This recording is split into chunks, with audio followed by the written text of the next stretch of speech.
"Johnny, Johnny," the man said to the silent grave marker. It, of course, offered no response. Cold and quiet, the grave marker memorialized the day that Johnny's innocent, happy disposition ceased to brighten the halls of the man's home. The man clenched his fists, trying in vain to stifle the tidal wave of grief that threatened to erupt. "Telling lies," he whispered through the tears. The grave marker said nothing.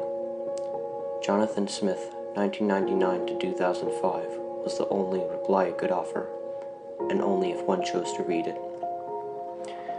The man had no idea that he could become so angry, and he had no idea that boys could be so frail.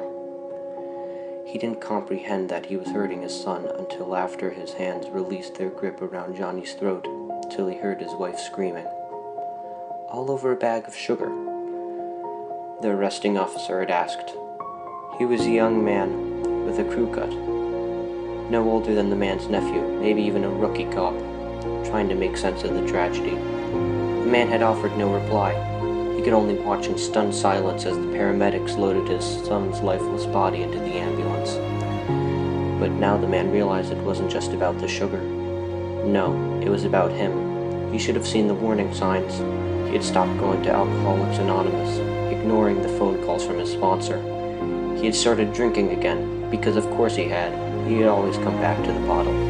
No matter how much the liquor destroyed his life, no matter how much he fought for sobriety, he could hear its call far away from him, and he could resist it for only a time. So the bottle had found him again, just like it had found him on the day when he snuck into his pappy's liquor cabinet when he was 12. And as the man lost himself in the devil's drink, he could only helplessly watch as the relationships he worked so hard to build in sobriety crumbled. The light slowly but surely went out of his life, and true to form, the bad thoughts returned. It was during such one spell of drinking and bad thoughts that the man found Johnny, his son, his only son, sneaking away from the pantry with a mouthful of sugar. The grief marker stood as a silent witness to the quiet revelations. The man thought back to the final words he had spoken to his son. "Open your mouth," he whispered to the grave marker. He checked his watch. It had been 3 hours since he took the 2 bottles of Tylenol. He was past the point of no return. Even if he were to rush to the hospital this very moment, there would be nothing the doctors could do. It would be a painful death, and slow. But perhaps this was the best way to atone his crime. No longer fighting back tears, the man now struggled to hold back a fit of maniacal laughter. "Ha, ha, ha," he whispered. He began to lay down before the grave marker. He was beginning to feel nauseous and achy. The Tylenol was making short work of his already fragile liver.